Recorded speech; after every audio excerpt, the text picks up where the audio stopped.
There is a particular kind of quiet grief that has no name, the feeling of driving through a small town and realizing that everything you remembered about it has been replaced by something you recognize but do not know. A dollar store where the dime store used to be. A parking lot where the movie house once stood. A chain sub shop with fluorescent lights where somebody's father used to pour you a cherry Coke and slide it across a marble counter without being asked. Today we are going back. We are going back to 8 places that existed in nearly every small town in America in 1960, places that shaped how people lived and spoke and trusted one another, places that are now almost entirely gone. And by the time we reach the last one, I think you will understand exactly what we lost and why it still hurts the way it does. Number 8. The 5 and dime. You remember the door, don't you? That glass door with the brass push bar worn smooth from 10,000 hands, and the little bell above it that announced you to the whole store the moment you stepped inside. The 5 and dime, whether it was a Kresge's or a McClellan's or a Ben Franklin or just old Mr. Patterson's place with no chain affiliation at all, was one of the great democratic institutions of American life. Everything in it cost somewhere between a nickel and a dollar, which meant that a child with 2 quarters felt genuinely rich the moment she walked through that door. The smell was extraordinary and completely unrepeatable. It was a combination of sawdust on wooden floors, rubber-soled sneakers still in their boxes, cheap talcum powder, and the warm, faintly sweet exhaust from the popcorn machine that sat right near the entrance. Bin after bin of small useful things, straight pins, collar stays, jacks, rubber bands in every width, sewing needles, birthday candles, garter belts folded in cellophane, spools of thread in every color of the visible spectrum arranged along a wall like a painter's dream. You could spend 30 minutes in a 5 and dime just looking. But the heart of the 5 and dime, the soul of it, was the lunch counter. A row of red vinyl stools that swiveled, a formica counter, a pie case with real pie in it under a glass dome. A woman in a pink uniform who knew your name or would know it by your second visit. The lunch counter at the 5 and dime was where small-town America ate lunch on a weekday, where mothers and daughters sat together over grilled cheese and tomato soup, where a working man could get a full plate of something hot for under $1 well into the 1960s. When Woolworths and Kresge's began closing their lunch counters through the 70s and into the 80s, something left American daily life that has never been adequately replaced. Number 7. The corner soda fountain. This was often inside the drugstore, and that combination, the drugstore with a soda fountain at the back, was one of the most civilized arrangements any town ever produced. You came in for aspirin and you left having had a conversation and a glass of something cold, and somehow both were what you needed. The soda fountain was not a juice bar. It was not a smoothie counter. It was a specific piece of American craftsmanship, the marble or stainless steel counter, the tall syrup dispensers in flavors like cherry and vanilla and chocolate and lemon phosphate, the long-handled spoons, the paper-wrapped straws, and the soda jerk, often a teenage boy with a paper hat who had actually learned the craft of building a proper fountain drink. A chocolate phosphate was carbonated water drawn over the fountain, mixed with chocolate syrup and a splash of phosphoric acid for brightness. A green river was lime syrup and soda. An egg cream, if you were near the Northeast, was chocolate syrup, milk, and seltzer, no egg, no cream, but magnificent. These were not recipes poured from a machine. They required hands and attention and pride. The soda fountain began its long decline in the 1950s as supermarkets, bottled sodas, and eventually fast food drained the foot traffic away. By the late 1970s, most of them were gone. And with them went a certain kind of afternoon, the long, unhurried Tuesday afternoon in July when you had nowhere to be and a dime in your pocket and someone behind the counter who was happy to see you. Number 6. The full-service gas station. Pull in, and a man in a uniform came out to meet you. Sometimes 2 men. He would pump your gas while another one lifted your hood without being asked, checked your oil on the dipstick, wiped your windshield with a squeegee, kicked your tires, and might even check the air in them. This was not a premium service. This was simply what a gas station did. The cost of full service was built into the price of a gallon, and nobody questioned it because nobody knew anything different. The stations were beautiful in their way. The porcelain enamel signs, red and white and blue. The flying red horse of Mobile. The standard oil torch. The Sinclair dinosaur in a green so particular it had no equivalent in nature. The office smelled like motor oil and rubber cement and Old Spice, worn by men who worked with their hands. There was usually a pop machine outside, an actual vending machine with glass bottles behind a metal door that you pulled up and out from a refrigerated rack, a Nehi Orange or a Royal Crown Cola or a Coca-Cola in the classic 6.5-ounce bottle, ice cold for a dime. Oregon became the last state to hold on to a form of full-service pumping, not for nostalgia but for regulatory reasons, though even that changed in recent years. The self-service pump began its spread in the 1960s and by the late 1970s had become standard across most of the country. What left with the attendant was not just the convenience. What left was the relationship. The man at the Texaco on the corner knew your car. He knew when something sounded wrong. He told you. That kind of attention is now a thing you pay a mechanic to replicate, and it is never quite the same. Number 5. The neighborhood barbershop. The red and white and blue spiral of the barber pole was one of the great pieces of outdoor signage in American history, and you could spot it from half a block away. The barbershop, in 1960, was not just a place to get a haircut. It was the informal male social institution of the American small town, the place where men gathered on Saturday morning and sat in the waiting chairs reading Field and Stream or Life magazine or just talking. And the conversation moved from baseball to weather to local politics and back to baseball without any particular agenda and with great contentment. The barber himself occupied a specific and respected place in the community. He knew which men were dealing with hard times. He knew the boys whose fathers had died. He knew who had just come home from the service and who needed to talk about it and who needed not to. He charged $1.25 for a haircut well into the 1960s, and he gave you a hot lather shave with a straight razor for a little extra. And the feeling of that warm towel on your face before the blade came out was one of the small luxuries available to an ordinary American man. The combination of shopping mall haircut chains, changing styles that moved men to longer hair through the late 60s and 70s, and the eventual rise of the unisex salon dismantled the traditional barbershop one by one. Some survived.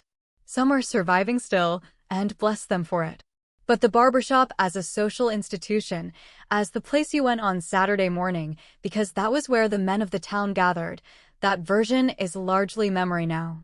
Number 4. The local movie house. Do you remember the marquee? Those big black letters on a white field, each one a capital letter pushed into a track by a man on a ladder, spelling out this week's picture and the showtime below it? The marquee light on a Friday night illuminated the whole sidewalk in front of the theater, and in a small town that meant something. It meant this was where everyone was going. The local movie house was not a multiplex. It was one screen, sometimes two in a larger town, with a single ticket booth out front where a girl about 16 years old tore your ticket and handed back the stub, and then an inner lobby smelling of popcorn popped in coconut oil, which is a smell almost nobody under 40 has ever encountered, buttery and faintly tropical and absolutely intoxicating. The seats might have been a little worn. The screen might have had a small dark patch in one corner from years of use. None of that mattered because the whole town was there. You waved to your neighbor 3 rows back. You leaned over to whisper something to your husband, and he whispered back. The newsreel came before the picture, and then a cartoon, and then the feature, and the whole experience took 2 hours and cost under $1 for an adult, less for a child. The Paramount and the Bijou and the Rialto and the Majestic, these were the names small-town theaters gave themselves with complete earnestness, and they were more than justified. The suburban multiplex arrived through the 1970s, pulling audiences away from downtowns. By the 1980s, thousands of single-screen theaters had closed. Many became churches. Some became parking garages. A few, lovingly preserved, still run on weekends. But most of the marquees went dark, and a whole town's shared Friday night went with them. Number 3. The hardware store where they knew your name. This was not a big box store. This was a narrow building, sometimes 2 floors connected by a creaking staircase, with wooden bins along one wall sorted by bolt size, and a man behind the counter, often the owner, who had been there since before you were born and who knew exactly where every single item was in the entire building. You did not go to the hardware store and wander the aisles looking for someone to help you. You went to the counter and you described your problem. The screen door's hinge is sticking. The radiator valve is dripping. The drawer pull fell off and I don't have the screw. And the man at the counter listened and then walked directly to the correct bin and produced the exact item, sometimes 3 possible items so you could see which matched, and he told you how to install it and charged you 11 cents and thanked you for coming in. The hardware store smelled like linseed oil and wooden handles and galvanized metal and the faint sulfur of Strike Anywhere matches kept in a wooden barrel near the register. The bins were labeled in handwriting that had been in place for 30 years. There were bins of hardware that had not moved since Eisenhower was president, waiting patiently for the exact customer who would need them.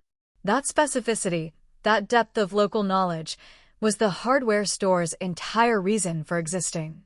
The home improvement warehouse arrived in force in the 1980s and changed the economics of hardware retail permanently. The local store could not compete on price or on selection measured in square footage. Most of them closed. And now when you cannot find the right part, you get in the car and drive 20 minutes to a parking lot the size of a small farm and walk the aisles for 30 minutes and leave with something that is close, but not quite right. The man who knew where everything was is not there. He retired, and nobody learned what he knew. Number 2. The Woolworths Photo Booth. This one is small in the history of American commerce, but it looms large in personal history, which is where most of life actually happens. The photo booth sat in the corner of the Woolworths or the Five and Dime, or sometimes in the lobby of the movie theater, a curtained cabinet just big enough for 2 people if you were friendly, with a stool you could adjust and a slot for your coins. You put in a quarter in the early 1960s. You sat. You waited for the flash, which came 4 times in sequence, and then you waited another 4 minutes for the strip to slide out from the slot in the side, still faintly damp, for black and white images of yourself being ridiculous or sentimental or both. Girls went in and made faces. Couples went in and pressed their cheeks together. Teenagers went in with their best friend and the photos went into wallets and stayed there for years. Those strips of photo booth pictures, small and square-cornered and slightly overexposed, are some of the most intimate photographs ever taken of ordinary American people. They were taken by the subjects themselves, without a professional eye, without a formal occasion. They were honest. They survive in shoeboxes and inside the covers of old diaries and tucked into the backs of frames behind the formal portrait in front. They are irreplaceable because the moment they recorded was never performed for anyone. It was just 2 people in a curtained box, laughing. The photo booth largely disappeared from American retail by the late 1980s as instant photography became cheaper and the stores that housed them closed. A few survived in malls. Some have returned as novelties. But the original, that quiet curtained corner of the dime store where you slipped in on a Tuesday afternoon for no particular reason, that is gone. And now we reach the last one. Number 1. The town diner on Friday night. Every town had one, and every town knew which one it was. Not the nicest restaurant in town, not the one with tablecloths, but the one with the counter and the booths and the coffee that had been on the burner since 6 in the morning and somehow tasted right anyway. The one where the waitress called you honey without it being condescending because she had known you since before you were married and she meant it as a genuine expression of warmth. Friday night was the night. Not because there was anything planned. Not because someone had organized it. Simply because that was the night when the week released you and the whole town exhaled at the same time and without coordination or advertising or any form of social media, people ended up at the diner. The booths filled. The counter filled. The coffee cups were turned right side up and filled without asking. The pie case rotated through its last slices of the week. The short order cook at the window had a name, and you knew it. The owner came out from the back and sat down with you for 5 minutes and asked about your mother. The jukebox in the corner played Patsy Cline and Hank Williams and later Buddy Holly and later, still something your teenagers recognized, and all of it mixed together into the sound of that specific room on that specific night in that specific town. The diner on Friday night was not a destination. It was a result. It was what happened when a community had a gravity to it, when the people who lived together also gathered together without needing a reason. You went because everyone went. You went because the coffee was hot and the pie was real and the conversation cost nothing and the woman behind the counter was glad to see you. You went because it was Friday and you were tired and hungry and you did not want to be alone at the end of a long week, and you did not have to be, because this place existed and it was yours. The American diner survived longer than most of these institutions. Many still do survive. But the town diner as a true community gathering place, as the place where the whole town showed up on Friday night not by design, but by habit and belonging. That requires a town with a center and a center with a gravity that most American communities have gradually lost to sprawl and screens and the long, quiet dispersal of daily life into private spaces. What all 8 of these places had in common was not their products or their prices. It was that they required you to be present in a shared space with the people you lived among. They made community a physical act, something you did with your body, something you could smell and hear and touch. You sat on a stool next to someone you barely knew. You heard the bell above the door. You waved across a room. You were seen. The one thing you can carry forward from all of this, the one real and practical thing, is that the impulse that drew people to these places still exists in you. It exists in the people around you. A coffee shared at someone's kitchen table. A seat saved at the local breakfast spot that is still hanging on. A conversation held longer than strictly necessary because the other person needed it and so did you. The diner is largely gone. The instinct that built it is not. If you grew up in a small town, there is one of these 8 places that you have never entirely left. I would love to know which one it is. Tell us in the comments, tell us the name of your town if you are willing, and tell us what you remember most. What you share there is not just nostalgia. It is a record. And records matter.